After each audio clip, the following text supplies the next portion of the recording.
Bismillahirrahmanirrahim. Assalamualaikum warahmatullahi wabarakatuh. Innal hamdalillah, sesungguhnya segala puja-puji tentu hanya mutlak milik Allah. Nahmaduh, kita senantiasa berusaha memujinya dalam setiap kondisi yang Allah takdirkan kepada kita.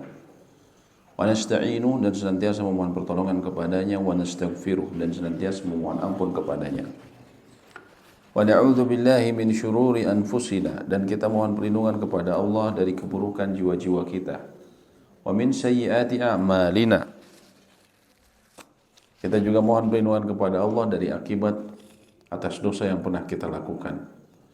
Man yahdihillahu fala mudhillalah, barang siapa yang telah Allah berikan hidayah maka tentu tidak ada yang bisa menyesatkannya. Wa may yudlil fala hadiyalah, dan barang siapa yang Allah biarkan seseorang berada dalam kesesatan yang bisa jadi dimulai karena kesombongannya, maka tentunya tidak ada manusia yang bisa memberinya petunjuk.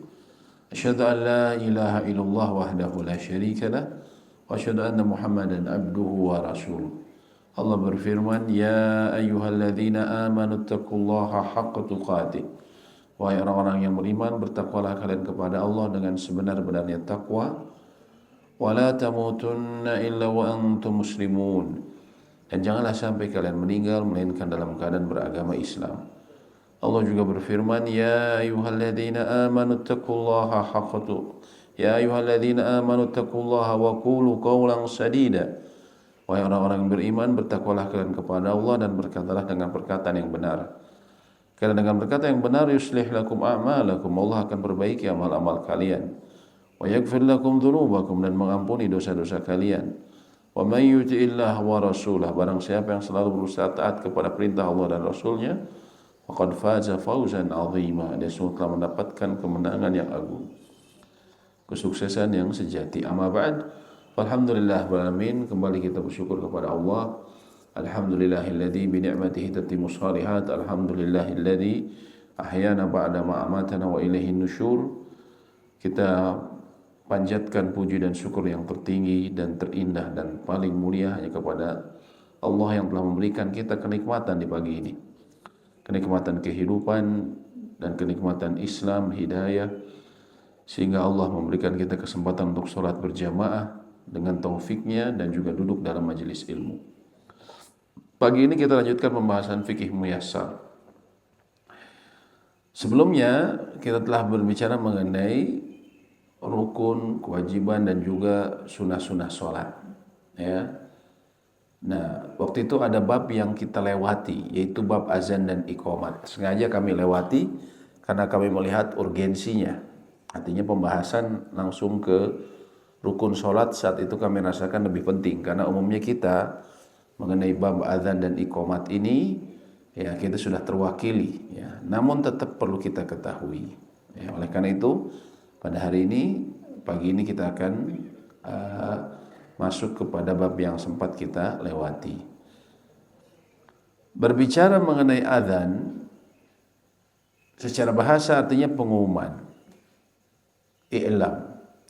Allah berfirman, wa adzanum minallahi wa rasulih. Dalam surat At-Taubah ayat 3 Allah berfirman, dan inilah adzan dari Allah dan Rasulnya. Maksudnya apa? Pemberitahuan. Ini berbicara ketika pemberitahuan perang kepada orang-orang musyrik, ya. Jadi adzan maknanya artinya pengumuman, pemberitahuan. Adapun secara syar'i kita ketahui adzan adalah pengumuman tentang masuknya waktu sholat dengan zikir tertentu, tentang masuknya waktu sholat. Adapun kata iqamah secara bahasa adalah bentuk masdar atau kata asli dari aqam. Aqam artinya memberdirikan orang yang duduk. Ya, misalnya kalau orang Arab bilang aqama Ahmad Zaidan, misalnya Ahmad membangunkan Zaid, menyuruh berdiri, ya. Memberdirikan orang yang lagi duduk, memberdirikan. Nah, iqamah secara makna bahasa artinya begitu. Asalnya yang tadi duduk, lalu ketika qomat, ya mereka berdiri, mendirikan sholat, ya. Atau pengumuman tentang didirikannya sholat dengan zikir tertentu yang ditetapkan oleh syariat. Ini akan pengumuman tentang didirikannya, akan dimulainya sholat iqamah.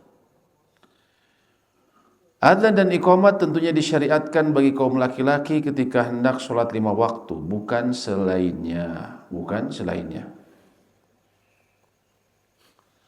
Dan keduanya termasuk fardu kifayah. Bila jumlah yang cukup dari kaum muslimin telah melakukan keduanya, maka gugurlah dosa atas kaum muslimin yang lain, karena keduanya termasuk syiar yang menonjol yang tidak boleh meninggalkan keduanya. Jadi kalau misalnya misalnya di kawasan ini sudah terdengar azan, ya, sudah ada yang azan, maka ya sudah cukup. Tapi kalau tidak terdengar sama sekali, maka berdosa semuanya. Dan dia termasuk syiar Islam yang menonjol. Dan ini difahami oleh para ulama. Dahulu Nabi SAW, beliau ketika akan menyerang sebuah negeri, ya, memerintahkan pasukannya untuk membuka daerah tersebut, membebaskan dari kekafiran ataupun dari kesyirikan. Beliau minta untuk diperhatikan ketika menjelang subuh, apakah ada suara azan atau tidak. Ada suara azan atau tidak. Bila ada suara azan, berarti mereka sudah masuk kaum muslim, ya, sudah negeri muslim, sehingga tentunya tidak diserang. Namun kalau ternyata tidak ada azan, berarti mereka bukan kaum muslim, maka kemudian setelah itu tentunya diserang setelah kaum muslimin sholat subuh, ya. Dan para ulama 4 mazhab mengatakan kalau satu daerah, ya, misalnya ada pemerintahan muslim, terus ada daerah, ada pemerintah daerahnya misalnya, ya, menetapkan kalau di kita tidak usah azan lah, ya, cukup sudah tahu waktu sholatnya, masuk waktu sholat, nggak perlu ada azan, karena kita mungkin di sini banyak ekspatriat, ya, orang-orang asing merasa terganggu dan segala macam. Pokoknya dengan alasan-alasan tertentu, padahal banyak kaum muslimin di situ. Dia bilang nggak ada azan. Maka kalau ada yang menetapkan demikian, ya, pemerintahan yang misalnya dia seorang muslim, dia wajib memerangi kelompok ini atau penguasa daerah ini. Kalau dia ternyata menetapkan nggak usah azan di sini, maka itu diperangi, ya. Dia urusan azan ini bukan urusan sepele. Kalau sepakat sengaja nggak usah ada azan, ya, maka ya diperangi, ya, oleh yang terutama yang di atasnya. Syarat-syarat sah adzan dan iqamat Islam tentunya tidak sah dilakukan oleh orang kafir. Yang kemudian yang kedua adalah akal, ya. Sehingga tidak sah dilakukan oleh orang gila, mabuk, dan anak-anak yang belum mumayyiz seperti ibadah lainnya. Anak-anak yang belum mumayyiz ini gimana?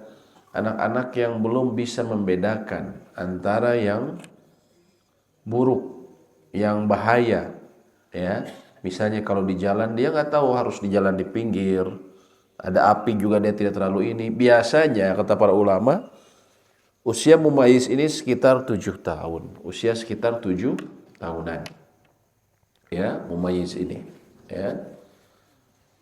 Nah kita lihat terkadang suka ada yang adzan di masjid-masjid ini anak-anak yang tujuannya memang bagus niatnya, cuman salah penerapannya, ya. Untuk apa? Oh ini untuk anak-anak kaderisasi, ya. Kemudian disuruh azan. Kalau dia sudah mumayyiz, dia lagi sholatnya udah tenang, dia sudah tahu wudu yang benar, ya, terus dia sudah tenang sholatnya, usia 8 tahun, 9 tahun, sudah bisa diatur, ya, tertib, waktu sholatnya nggak kesana kemari, maka boleh dia azan. Tapi kalau anaknya masih kesana kemari lagi sholat bolak-balik kesana kemari, artinya dia belum usia tamyiz, lalu dipaksakan untuk azan. Terkadang ada pihak-pihak yang ya ini untuk kaderisasi, ya salah, tapi harus ikut aturan dulu, ya. Kalau anak-anak yang demikian yang belum tamyiz, maka jangan disuruh azan. Kalau mau apa, ya suruh azan saja, tapi nggak usah azan untuk memanggil sholat, latihan saja, ya. Latihan saja. Yang ketiga laki-laki, keduanya tidak sah dilakukan oleh kaum wanita. Kenapa? Karena suaranya bisa menimbulkan fitnah. Fitnah ini maksudnya bisa menimbulkan ujian. Ada laki-laki misalnya, apalagi kalau adzannya ini sudah pakai lengkok-lengkoknya. Sudah pakai keindahan. Nanti kalau yang adzannya perempuan, nah nanti bisa laki-laki ada yang terfitnah. Aduh, siapa ini menimerdu pisan. Dan juga tidak sah dilakukan oleh banci, bencong, ya, LGBT. Karena tidak ada kepastian statusnya, ini laki-laki atau perempuan, gitu kan? Tidak ada kepastian statusnya. Hendaknya azan dikumandangkan di waktu sholat, maka tidak sah azan sebelum masuk waktu sholat, kecuali azan yang pertama dalam sholat subuh dan sholat Jumat. Ya, maka ia boleh sebelum waktunya. Sedangkan iqamah maka ia dikumandangkan ketika hendak mendirikan sholat. Ya, maka tidak sah azan sebelum masuk waktu sholat. Misalnya begini, terkadang ada di beberapa daerah sebelum masuk waktu sholat dia judulnya untuk ini aja deh, ya, dia kehati-hatian supaya orang bisa datang lebih cepat. Kadang azannya inisiatif lebih dulu, ya, dianggap perkara sepele, itu tidak boleh, ya. Misalnya subuh 4:05, nah, supaya orang kan berjauh ke sini nah biar cepat. Jam 4 dia sudah azan. Tentunya tidak boleh. Kenapa? Akan berpengaruh, nanti ada orang yang mendengar yang lagi puasa, ya dia berhenti. Tapi kalau puasa masih lebih ringan, ya. Kalau buka yang ininya, kalau buka puasa lebih cepat tentunya akan berpengaruh. Dan umumnya ulama mengatakan kalau dia tahu ternyata salah, ya, maka dia nanti mengulang qadha. Terus yang jadi masalah juga orang yang mau sholat. Orang kan kapan mulai sholat, Bu? Harus nunggu selesai adzan atau ketika azan sudah bisa langsung sholat, Pak? Buru-buru nih. Boleh nggak? Allahu Akbar, Allahu Akbar. Langsung dia sholat boleh nggak? Boleh. Karena itu pengumuman masuknya waktu sholat. Muadzinnya belum adzan-adzan aja. Misalnya subuh 4:05, ya. Dan kita sudah mau pergi keluar kota. Di rumah misalnya. Ini muadzin belum datang-datang aja kayaknya, terlambat. Baru adzan jam 4:08. Ini belum ada suara adzan di kampung saya. Tapi jam dan yang dapat jadwal dari Depak misalnya, ini sudah waktunya sholat. Bagaimana? Ya boleh kita sholat walaupun belum terdengar adzan. Ya. Nanti masalahnya juga tadi kalau ada yang adzan sebelum waktunya, ada orang yang sholat karena mendengar itu, tapi ternyata setelah itu dia tahu, oh ternyata tadi itu si bapak yang adzan itu kecepatan. Apa yang harus dilakukan? Dia harus mengulang sholatnya. Kalau dia dengar adzan, Allahu Akbar, dia sholat. Ya. Lalu pas dia cek setelah selesai sholat, oh ternyata si bapak tadi kecepatan. Saya pas rokaat misalnya sholat yang 4 rokaat. Rokaat ketiga saya baru dengar azan di RW sebelah dan biasanya itu yang tepat. Jadi yang RW saya ini kecepatan. Artinya saya dapat 2 rokaat kecepatan. 2 rokaat lagi saya benar waktunya. Apa yang harus dilakukan? Sah tidak? Sah tidak, Pak? Tidak sah, karena dia memulai takbiratul ihram di saat sebelum waktu sholat. Belum ada taklif, belum ada namanya beban syariat. Ya, pokoknya kalau sholat, ya, tidak ada beban syariat bila belum masuk waktunya, kecuali jama, ya, kecuali seorang menjama atau zuhur, asar di waktu zuhur atau maghrib di isya di waktu maghrib. Tapi selain itu tentunya kalau belum masuk waktu sholat, walaupun cuma 5 menit lagi tidak boleh. Terkadang di bandara saya ngelihat orang karena ngejar waktu, ya, jadi rurusuhan kata orang Sunda. Belum masuk waktu sholat tapi dia takut. Ini sudah mau boarding lah, biar tenang katanya, biar tenang. Jadi dia 5 menit, 7 menit sebelum azan dia sudah mulai, udahlah, anggap ini. Ya belum, orang belum masuk, gimana caranya? Gitu kan? Tunggu sebentar. Kalau buru-buru dikejar waktu banget, kerjakan saja rukunnya, sholatnya, sehingga bisa cepat. Tapi tetap memenuhi syarat, kerjakan rukunnya. Sebagaimana kita pernah belajar, apa saja rukun sholat. Ya, misalnya takbir Allahu Akbar, Bismillahirrahmanirrahim, Alhamdulillah, nggak baca iftitah, amin, langsung ruku. Sami'allahu liman hamidah, Rabbana walakal hamd, langsung sujud. Sujud subhana rabbiyal a'la sekali, langsung duduk. Allahumma gfirli, Allahumma rabbi gfirli. Duduk di antara dua sujud, baca itu saja. Ya, lalu kemudian sujud lagi. Subhana rabbiyal a'la sekali. Tapi semua dilakukan dalam keadaan tumakninah. Maka sah sholatnya dibandingkan dia sholat sebelum masuk waktunya. Ya, sebelum masuk waktunya. Saya beberapa kali terutama di tempat-tempat orang melakukan perjalanan, Pak, ya. Seperti di bandara biasanya. Di bandara itu kadang orang karena dia judulnya kejar waktu, sebelum waktunya maksain kadang, ya. Sebelum waktunya kadang maksain, itu tentunya tidak boleh, ya. Kecuali adzan pertama dalam sholat subuh dan sholat Jumat, ya. Sholat subuh adzan pertama, ya, tentunya sebelum masuk waktunya. Begitu pula sholat Jumat. Sholat Jumat telah terdapat ijma' sahabat bahwa itu termasuk yang termasuk yang disunahkan dari sunnahnya Utsman ibnu Affan. Walaupun waktunya tidak berdekatan sebenarnya. Kalau di Indonesia banyaknya berdekatan. Kalau di contohnya Masjidil Haram, Masjid Nabawi itu kira-kira sejam atau setengah jam sebelum waktu Jumatnya, ya, sekitar setengah jam atau sejam. Masjid Nabawi dan Masjidil Haram, ya.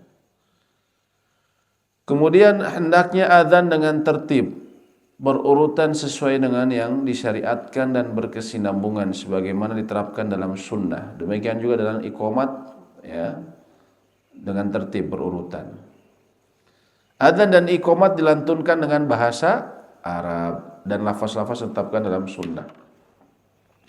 Emang ada yang azannya nggak pakai bahasa Arab, Pak? Ada, Pak? Ada nggak, Bu? Atau dalam sejarah pernah ada nggak? Di mana, Bu? Betul, di Turki. Di Turki zamannya Kemal Atatürk. Kemal katanya bapaknya Turki, diklaim bapaknya Turki. Itu yang mengklaim adalah orang-orang liberal di Turki. Ya, dan Turki itu kan umumnya sebenarnya walaupun kita dengar negara Islam, umumnya liberal sampai sekarang, ya. Sampai sekarang liberal. Jadi yang sebenarnya yang Islami betul-betul itu minoritas sebenarnya, tapi umumnya liberal di sana itu, ya. Saya pernah ngobrol panjang sama orang Turki yang di Belgia, dia baru tahu istilahnya Islam yang sesungguhnya itu ketika di Belgia. Ayahnya itu didikan Turki dari tahun 50-an, dikasih buku-buku di pemerintahan dari yang datang dari Kementerian Agama di Turki itu yang versi liberal saja, ya. Yang disangkanya itu agama yang benar adalah liberal. Makanya ketika kami antar jemaah ke sana, jemaah ini bingung. Kok di sini nggak banyak pakai kerudung ya? Lebih banyak di Indonesia. Iya, karena liberal, ya, umumnya. Nah, Turki ketika saat Kemal Atatürk berkuasa, itu fakta sejarah dia minta azan itu dirubah pakai bahasa Turki, ya, subhanallah, ya.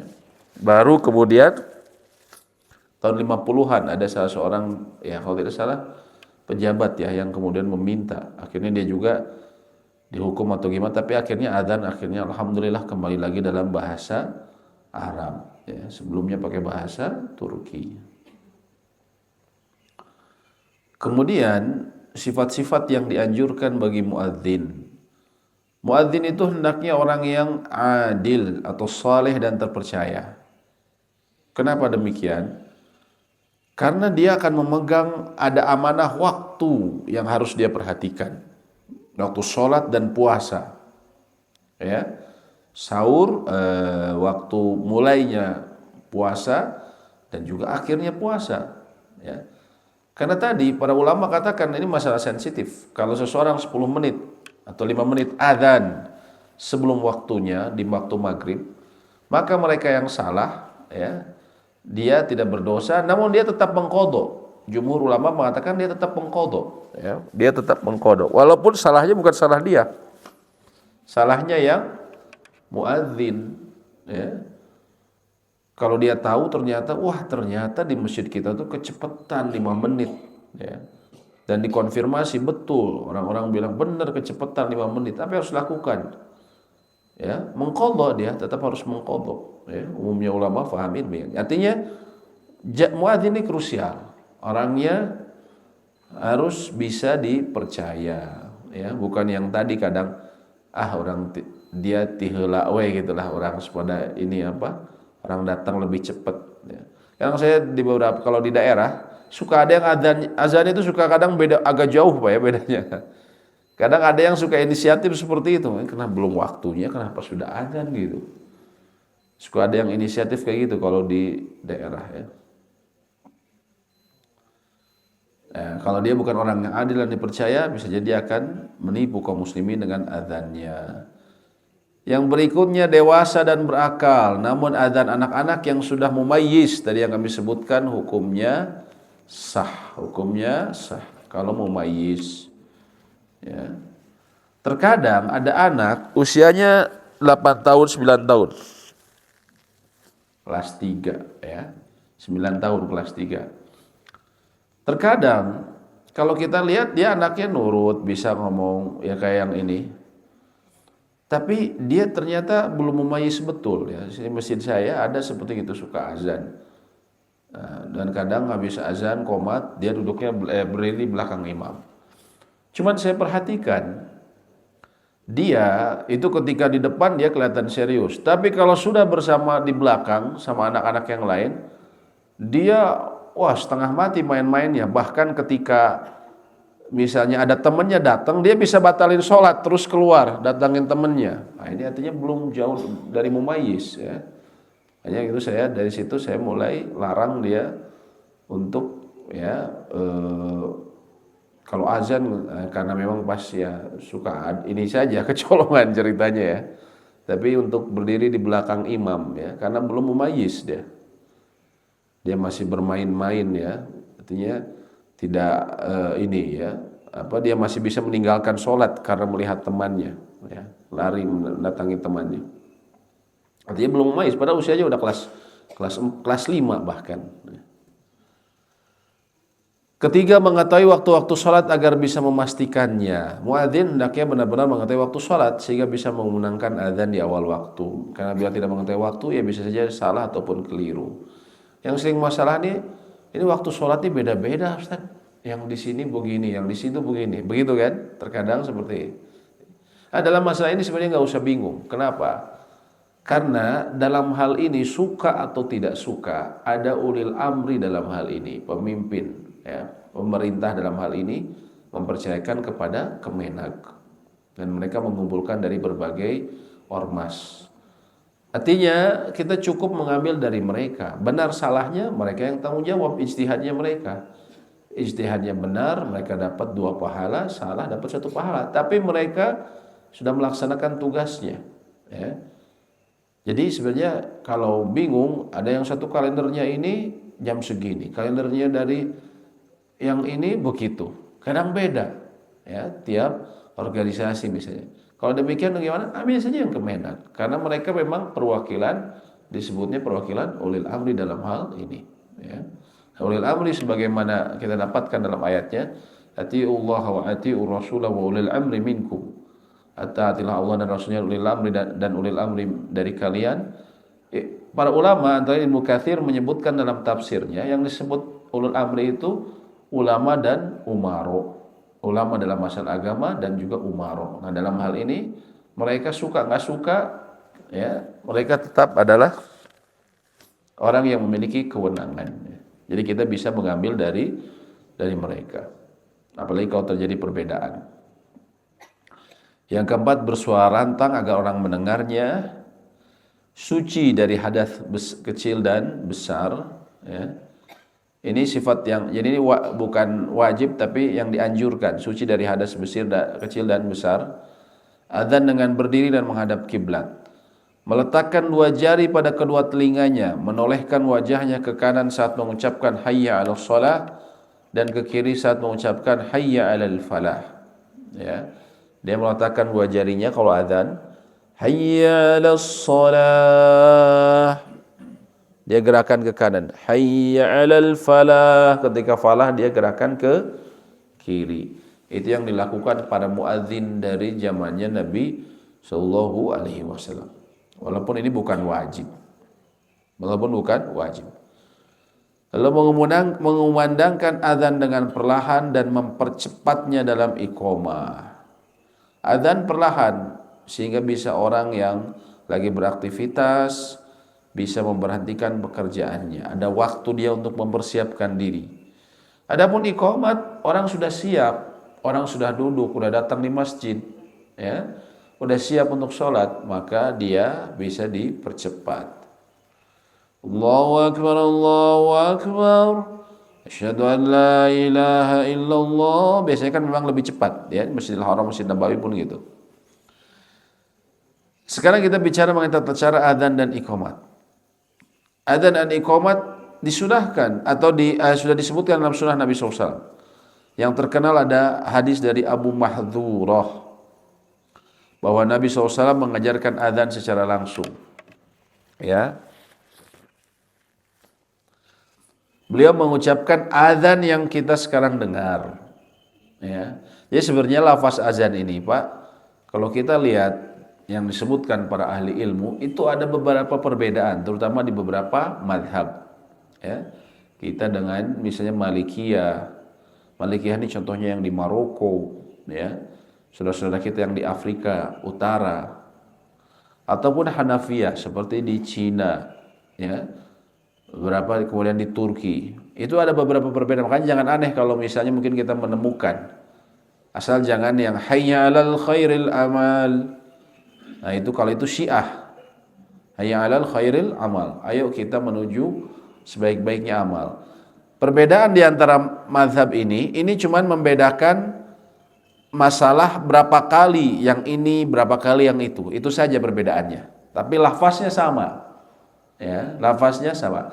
Kalau kita Indonesia sama-sama Masjidil Haram, kenapa? Karena Masjidil Haram secara fikih, ya, itu dalam mazhab fikihnya mengikuti mazhab Imam Ahmad bin Hambal atau Hambali, Hanabilah. Dan mazhab Imam Hambali adalah mazhab yang paling dekat dengan mazhab Imam Syafi'i. Yang mereka dua mazhab ini adalah dua mazhab yang paling berdekatan pandangannya. Sehingga akhirnya kita menemukan Indonesia suka nggak suka secara tradisi kita fikihnya sangat dipengaruhi oleh mazhab Imam Syafi'i. Sehingga akhirnya banyak kesamaan, ya, dengan contohnya dalam seperti ini azan, ya. Lafaznya Allahu Akbar ini dianggap satu paket. Dianggap satu paket nih. Allahu Akbar, Allahu Akbar. Allahu Akbar, Allahu Akbar. Ini dua jadinya. Asyhadu an la ilaha illallah. Asyhadu an la ilaha illallah. Ini tentunya termasuk kesalahan ketika seseorang, ini peringatkan para ulama, membacanya tidak diidghamkan. Sehingga dia mengatakan asyhadu an la ilaha illallah. Harusnya idgham asyhadu an la ilaha illallah. Asyhadu an la ilaha illallah. Sehingga sebagian ulama mengatakan kalau dia tidak diidghamkan, tidak dimasukkan ke huruf la, maka dia dianggap seperti menambah huruf. Ya, makanya yang sempurna adalah asyhadu an la ilaha illallah, bukan Allah.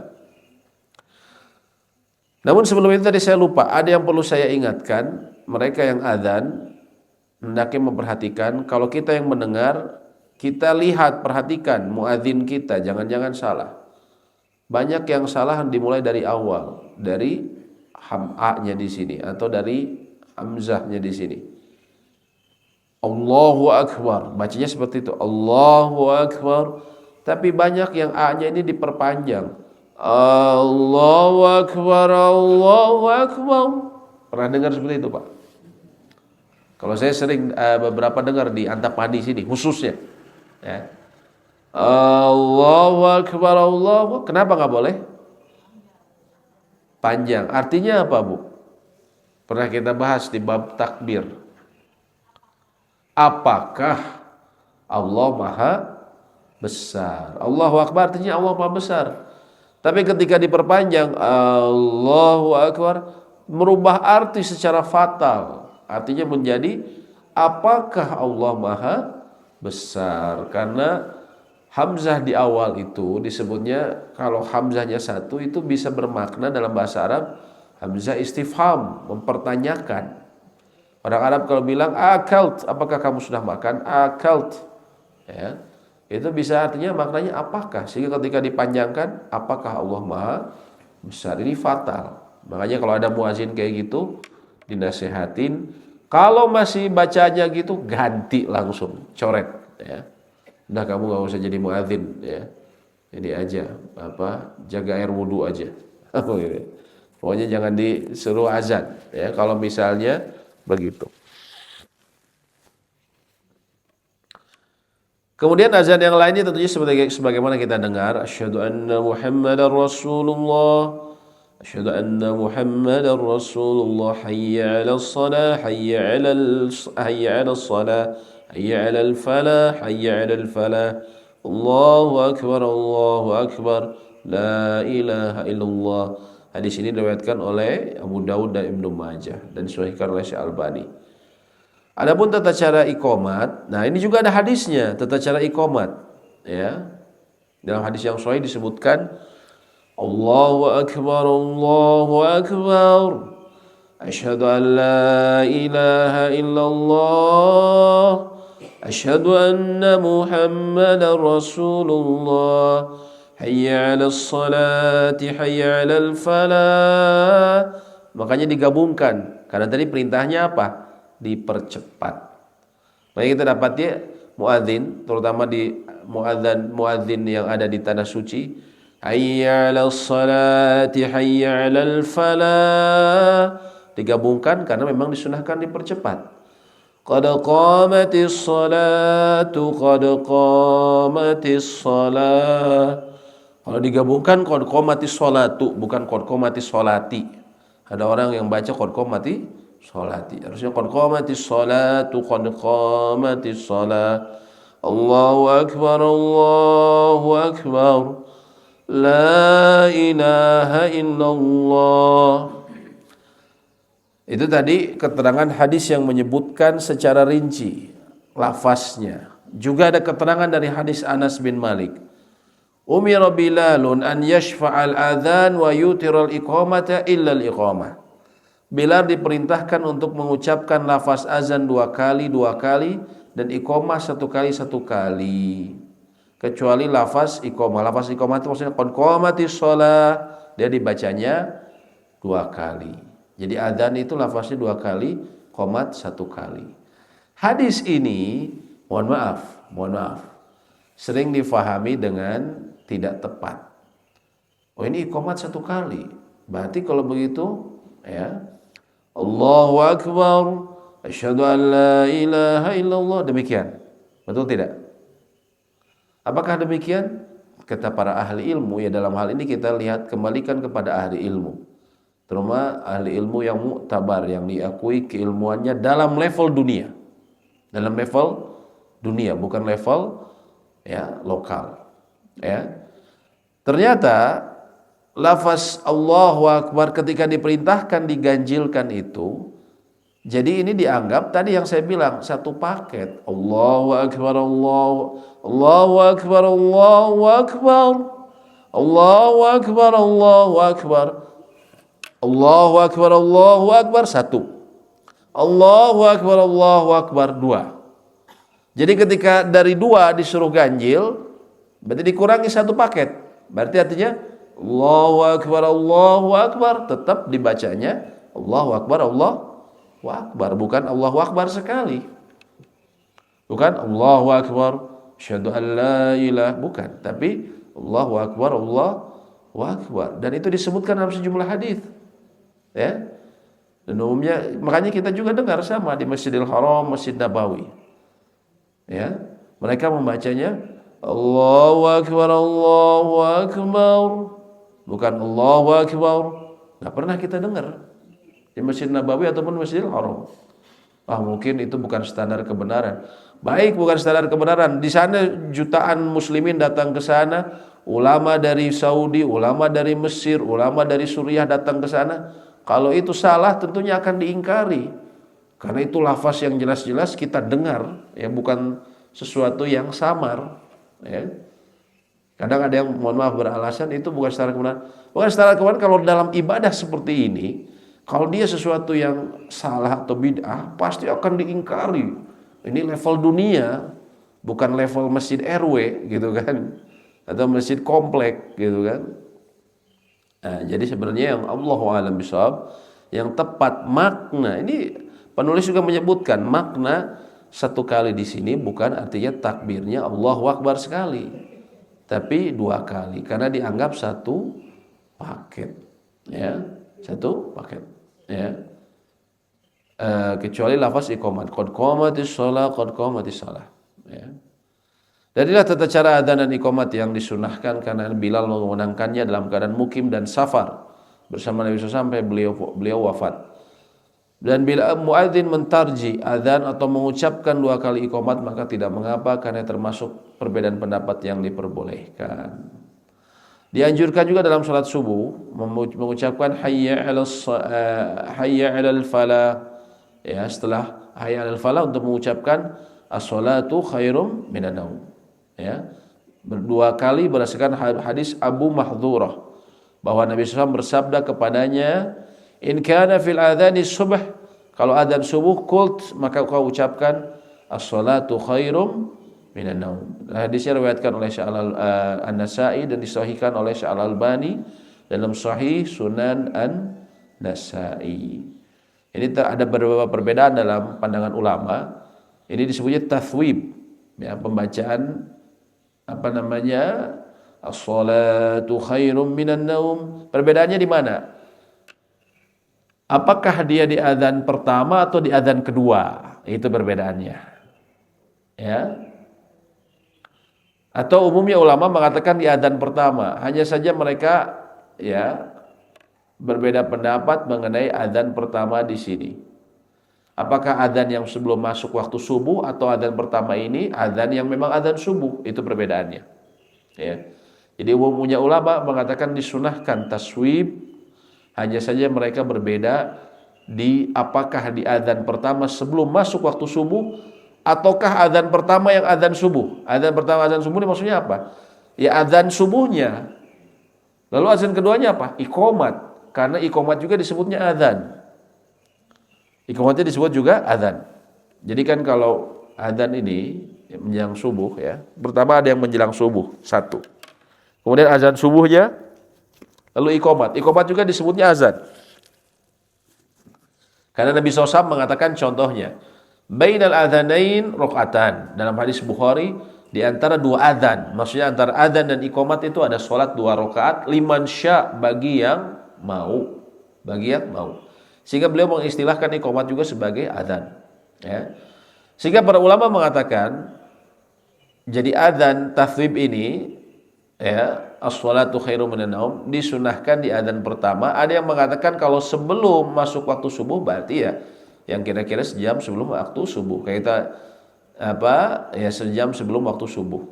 Tapi bagi mereka yang mengatakan adzan pertama ini maksudnya adzan subuhnya, adzan kedua adalah iqamat, maka taswibnya dibaca di saat adzan subuh yang kita mau sholat, ya.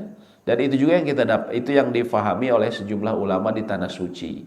Makanya kita dapatkan di tanah suci, Masjidil Haram dan Masjid Nabawi, tathwib ini dibaca saat adzan subuhnya langsung di waktu masuk sholat, ya. As-salatu khairum minan naum. As-salatu khairum minan naum. Kita dapatkan di sholat di adzan subuh, ya. Nah ini harus kita fahami dengan baik, ya. Nah, ini mohon maaf terkadang ada yang, ya, sampai kemudian membid'ahkan masalah ini. Ini harus difahami dengan benar. buka kitab ulama yang lebih luas, ya, yang levelnya dunia, yang diakui dunia. Kalau mau jujur, coba buka di sana. Umumnya ulama mengatakan sunnah, hanya perbedaan masalah kapan membacanya, perbedaan pendapatnya di situ.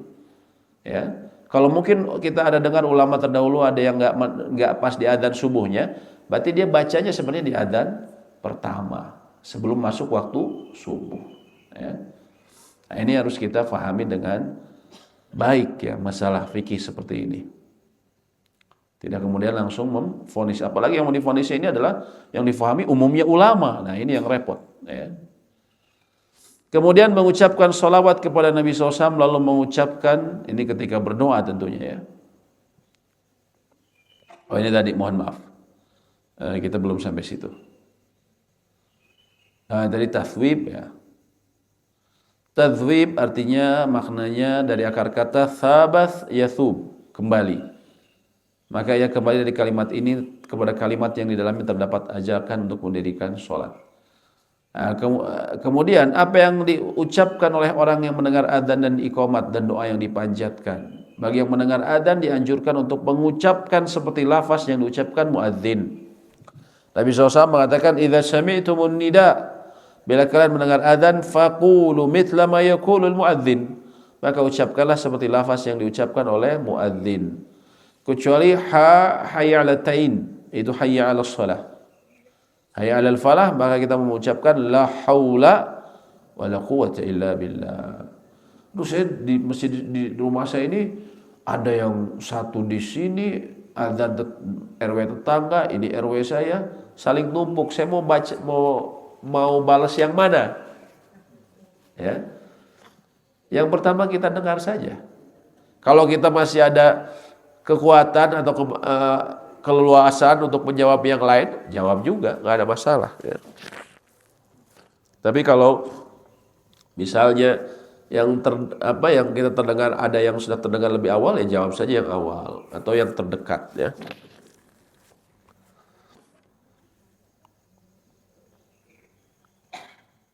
Adapun ketika salat subuh mengucapkan as-salatu khairum minan naum, maka yang mendengar membaca yang sama. Kemudian mengucapkan sholawat ini setelah mendengar azan. Allahumma rabba hadhihi da'wati tammah. Ya Allah, Rabb yang memiliki panggilan yang sempurna. Wa salatil qaimah, dan salat yang didirikan ini. Ati Muhammadan al-wasilata wa fadilah. Berikanlah kepada Muhammad SAW al-wasilah wal fadilah, dan karunia, keutamaan. Wab'athu maqaman mahmudan lilladzi wa'adtah, dan bangkitkanlah beliau pada maqam mahmud, kedudukan yang terpuji yang kau janjikan. Ini termasuk sholawat yang dianjurkan setelah membaca azan. Dan juga kita ketahui ini salah satu fadilah membaca sholawat ini adalah insyaallah untuk mendapatkan syafaat Nabi SAW pada hari kiamat. Ya. Allahu a'lam bishawab. Demikian mungkin yang bisa kami sampaikan. Apabila ada diskusi ataupun pertanyaan, kami persilahkan. Silakan Bu. Terkait dengan perbedaan waktu azan, kalau adanya di wilayah seperti ini ya, itu kalau untuk waktu sholat 1-2 menit mungkin sudah apa ya, kan biasanya kita juga menunggu iqamah. Bagaimana dengan waktu buka puasa? Ya. Ada pernah yang berpendapat begini, misalnya di sini sudah azan, sudah ada muadzin, tapi pada saat mau buka jangan dulu karena mungkin masjid lain belum selesai 2 menit. Nah sebetulnya kalau untuk waktu buka puasa itu yang diikuti yang terdekat atau yang karena kan beda-beda waktu. Jawabannya yang mudah. Ibu lihat saja jadwal yang keluar dari Kemenag. Cocokkan dengan waktu muadzin yang ada di rumah atau yang ada di ibu dengar. Kalau cocok, ibu bisa berbuka. Kalau tidak cocok kecepatan, jangan ibu ini. Ya, karena sama muadzin itu kadang salah. Kadang salah, kadang benar. Ya. Saya di masjid saya dulu ingat waktu di Jakarta Selatan. Ya. Tiba-tiba apa? Jam 5 sore ada yang azan maghrib, Bu. Kakek-kakek ya. Kakek-kakek azan maghrib. Semua orang datang. Ini kan ada ceritanya juga kayak gitu. Ini saya kejadian ya. Semua orang ke masjid. Kenapa lu? Orang Betawi kan. Oh, gue kira gue telat bangun katanya. Terus tiba-tiba, aduh gelap nih, gue langsung ke masjid. Gue kira udah maghrib katanya, pakai bahasa Betawi kan. Jadi kakek-kakek ini ya karena dia ngerasa telat, waduh ini udah ini tidur sore dia langsung ke masjid. Azan jam 5:15 gitu kan. Jadi muadzin ini salah ya. Kadang juga muadzin tidak teliti atau jamnya salah. Makanya gimana cara kita menentukan? Kita bukan dengan adzan itu. Kalau maghrib, apalagi sekarang zaman kita. Saya bicara di zaman kita bu ya. Zaman kita kan mudah. Ibu tinggal lihat handphone saja. Yang paling antara ini yang paling gampang. Saya suka ngeliat radio adzan Bandung, radio adzan FM Bandung apa.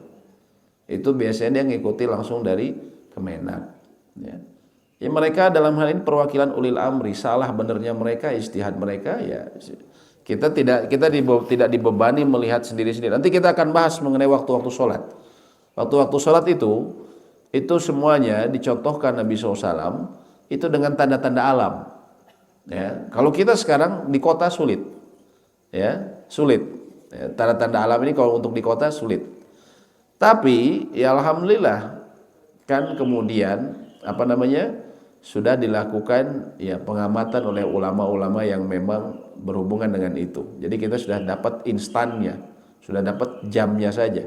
Maka itu kita bisa ikuti. Jadi ibu intinya gimana? Ibu ibu ambil pembanding. Ibu buka jadwal dari Kemenak atau tadi saya biasanya buka radio adzan FM Bandung. Ya. Ibu pastiin kalau sudah cocok ya kita buka. Kalau nggak cocok, ya jangan ibu buka, ya seperti itu bu ya. Karena kalau muadzin itu operator, namanya operator kan ya kadang tepat, kadang salah, gitu ya. Sistemnya apa? Sistemnya yaitu jam yang sudah atau waktu yang sudah ditulis oleh para ahli dalam bidangnya, seperti itu bu ya. Allahu a'lam bishawab. Silakan kalau ada yang didiskusikan lagi, ya silakan pak. Untuk ini Pak Ustadz, masalah doa azan. Ya. Apabila mendengar, kan di judulnya apabila mendengar. Iya. Tapi bagaimana kalau yang azannya sendiri, apakah harus membacakan doa itu juga atau tidak? Oh, jawabannya tidak perlu karena dia kan konsentrasi untuk membaca itu. Ya. Oh, setelahnya. Kalau setelahnya dia baca. Cuman pas tadi yang hayya 'alas shalah la haula wa tidak perlu. Setelahnya ya saya nggak apa-apa ya baca dia. Ya. Ya, seperti itu. Allahu a'lam bishawab. Baik, ada lagi yang didiskusikan atau ditanyakan? Ya, bapak-bapak silakan kalau yang ditanyakan. Kalau bapak-bapak sholatnya terlambat, apakah tetap perlu adzan atau iqamat pak? Bapak sholatnya masbuk. Bapak sholatnya masbuk. Ya, apakah perlu adzan dan iqamat? Iqamat? Iqamat ya. Iqamat ya. Nah, kalau misalnya azan kita sholat zuhur dan asar di jamak, misalnya nggak ada yang azan di antara kita, misalnya di lingkungan ini kita misalnya lagi di camping, lagi apa, nggak ada yang azan, apa kita harus azan? Iqamatnya berapa kali, azannya berapa kali? Nah, terutama bapak-bapak nih, karena bapak-bapak yang praktisinya. Kalau ibu-ibu kan nggak disuruh adzan. Bagaimana pak? Bapak-bapak sholat lagi jamak ya, jamak qashar lah atau jamak lah intinya. Terus di situ ya nggak ada yang adzan, cuman bapak saja, bapak dan teman-temannya bapak. Ya, misalnya satu DKM lagi, misalnya lagi safar. Ya. Adzannya berapa kali, qomatnya berapa kali? Kita zuhur dan asar sholatnya. Adzan sekali, iqamat 2 kali. Ya, seperti itu yang Nabi SAW melakukan ketika di Arafah. Ketika di Arafah beliau adzan sekali, iqamat 2 kali. Ya, zuhur dan juga asar. Ya, setelah itu langsung iqamat seperti itu. Ya, Allahu a'lam bishawab. Baik, ada lagi yang didiskusikan atau ditanyakan? Ya.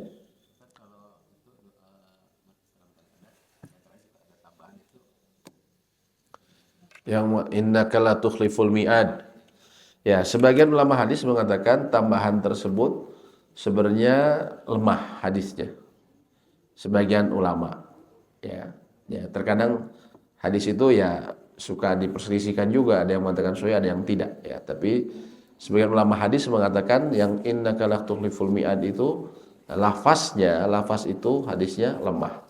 Walaupun bukan secara mutlak tidak boleh, ya. Kalau sekali seseorang membacanya tidak mengapa. Cuman kalau yang lebih sahih adalah dengan tidak menambahkan innaka la tukhliful mi'ad. Sesungguhnya engkau tidak menyelisihi janji. Karena lafaz itu tambahannya disebutkan tadi, hadisnya riwayatnya lemah seperti itu Pak ya. Allahu a'lam bishawab ya. Dia bisa tadi itu kan Allahumma rabbah hadhi. Nah, tadi sebelumnya sholawat dulu ya. Allahumma sholli ala Muhammad wa ala ali Muhammad kama shallaita ala Ibrahim wa ala ali Ibrahim, atau yang paling pendek Allahumma sholli ala nabiyina Muhammad, baru membaca Allahumma rabbah hadhihi da'wati tammah. Jadi sebelumnya sholawat dulu ya. Sholawat yang paling lengkap Ibrahimiyah yang ada kata wa ala ali Ibrahim ya. Adapun yang paling pendek Allahumma sholli ala nabiyina Muhammad, baru membaca Allahumma rabbah hadhihi da'wati tammah. Ini penting karena doa ini adalah doa yang seseorang insya Allah salah satu cara untuk mendapatkan syafaat Nabi SAW pada hari kiamat, ya, pada hari kiamat. Ya. Dan antara waktu adzan dan iqamat ini adalah waktu mustajab doa. Makanya jangan suka buru-buru. Kadang suka ada yang buru-buru iqamat itu, ya. Ada siapa lagi lah jemaahnya. Ya kadang kan orang juga ada yang mungkin ada uzur, ada apa, ya. Nah, kalau dalam sholat yang tidak ada sholat sunnah, rawatib, muakkadah yang ditekankan, contohnya apa? Asar, maghrib, dan isya. Apakah disyariatkan setelah adzan langsung iqamat, Pak? Apakah pada sholat seperti yang saya, sholat asar, maghrib, dan isya, apakah disyariatkan setelah adzan langsung iqamat? Disyariatkan nggak Pak? Disunahkan nggak demikian? Bahwa tidak? Disunahkan Pak? Apa alasannya? Apa alasannya? Apa dasarnya kemudian harus setelah adzan langsung iqamat? Mohon maaf, karena itu dipraktekkan di sejumlah masjid di Bandung. Setelah adzan maghrib langsung iqamat. Saya sekarang tanya, apa dasarnya? Harus gitu, apa dasarnya? Apakah itu sunnah? Pertanyaan, apakah itu sunnah atau bukan? Ya, itu Allahu a'lam, itu berdasarkan pemahaman saja. Ya, tapi kalau kita lihat sunnahnya ada waktu, ada jeda waktu. Ya, orang kan baru mendengar adzan, mempersiapkan diri. Adapun saya perhatikan, mohon maaf, beberapa masjid yang setelah adzan maghrib, asar, maghrib dan isya, setelah adzan langsung iqamat, itu ketika ditanya apa tujuannya, karena tidak ada sholat qobliyah, asar, maghrib dan isya, sehingga kemudian berijtihad langsung iqamat. Pertama yang dilakukan itu, ya pertama kita bicara mengenai sholat sunnah. Sholat sunnah qobliyah, asar, maghrib dan isya, itu memang tidak ada rawatib yang muakkadah, yang ditekankan. Tapi ghair muakkadah boleh. Antara lain apa? Hadis dalam Bukhari, bainal adzanain, di antara dua adzan, maksudnya antara adzan dan iqamat, rakaatan, ada 2 rakaat, liman sya, bagi yang mau. Nah, ini hadisnya jelas sahih dalam Bukhari. Bagi yang mau, artinya kalau ada orang mau silahkan sholat, ya. Dan juga dipraktekkan kalau kita baca buku tentang hadis-hadis tentang sholat sunnah Nabi SAW, ya, di Bulughul Maram, di mana itu beliau Nabi SAW dan juga para sahabat, ya, misalnya sebelum maghrib mereka sholat 2 rakaat. Itu bagi yang mau, hanya saja tidak ditekankan seperti ba'da maghrib. Intinya antara dua adzan, antara adzan dan iqamat ada sholat sunnah bagi yang mau. Dalam riwayat Abu Dawud hadis yang sahih dan disebutkan juga dalam Bulughul Maram, Ya. Disebutkan kata Nabi SAW, rahimallahu imra'an. Semoga Allah merahmati seseorang sholat qabla al-asr arba'an. Sholat arba'an qabla al-asr. Sholat 4 rakaat sebelum asar. Hadisnya sahih. Ini sholat 4 rakaat sebelum asar. Tapi dia bukan muakkadah, bukan yang ditekankan. Kalau mau silahkan. Beda penekanannya dengan yang selalu beliau jaga. Seperti qobliyah 2 rakaat sebelum subuh, 4 rakaat sebelum zuhur, 2 rakaat setelah zuhur, 2 rakaat setelah maghrib, dan 2 rakaat setelah isya. Itu ditekankan, selalu dijaga. Tapi kalau yang itu bagi yang mau kita. Tapi kita tidak bisa menutupi, orang ini jelas Nabi SAW mengatakan ada sunnahnya. Kita langsung putus dengan langsung iqomat. Itu pertama, mengenai sholat sunnahnya. Yang kedua apa? Andaikan memang tidak ada, lalu kemudian kita berijtihad dengan seperti itu, yang menyelisih sunnah, ya itu juga ijtihadnya dari mana? Apakah memang Nabi SAW pernah melakukan seperti itu? Karena beliau ingin memotong ini, kemudian langsung iqamah. Ya, mana kita tidak melihat ada keterangan demikian. Ya. Akhirnya, mohon maaf, kami lihat masjid-masjid yang langsung seperti ini, jemaah masbuknya itu lebih banyak, masbuker itu lebih banyak. Ya. Orang yang kami lihat ada masjid besar di tengah kota, ya. Kami dulu sekolah dekat situ. Setiap kali saya sholat asar dulu, karena saya sering juga lewat tengah kota, Allahu Akbar, wah pas azan. Kan kita masih tenang ya. Parkir motor, wudhu, selalu kita dapatnya rakaat kedua. Dan umumnya yang dapat rakaat pertama itu cuma segelintir orang di belakangnya. Kenapa? Yaitu apalagi masjid tengah kota, Pak ya. Orang kan butuh persiapan. Parkir dulu apa dulu, ya. Jadi lebih banyak masbukernya, ya, dibandingkan yang jemaah aslinya. Itu karena apa? Ya, itu tadi selalu setelah azan langsung iqamah. Ya. Ya, kita lihat ya. Selalu ada waktu ya, Masjid Nabawi, Masjidil Haram ya. Mereka selalu ada waktunya jelas ya. Seperti itu ya. Allahu a'lam bishawab ya. Baik, demikian mungkin yang bisa kami sampaikan, semoga memberikan manfaat dan semoga Allah menjaga kita semua dan keluarga kita dalam keimanan sampai akhir hayat. Allahumma anfa'na bima 'allamtana, ya Allah berikanlah kami manfaat atas ilmu yang telah Engkau ajarkan kepada kami, wa 'allimna ma yanfa'una, dan ajarkanlah kepada kami hal yang bermanfaat, wa zidna ilma, dan berilah kami tambahan ilmu. Allahumma inna nas'alukal huda, ya Allah kami selalu minta hidayah kepadamu, wat tuqa, dan ketakwaan, wal afafa, dan kesucian jiwa, wal ghina, dan kekayaan jiwa yang sebenarnya. Rabbana atina fid dunya hasanah wa fil akhirati hasanah wa qina adzabannar. Subhanakallahumma wa bihamdik, asyhadu an la ilaha illa anta, astaghfiruka wa atubu ilaik. Assalamualaikum warahmatullahi wabarakatuh.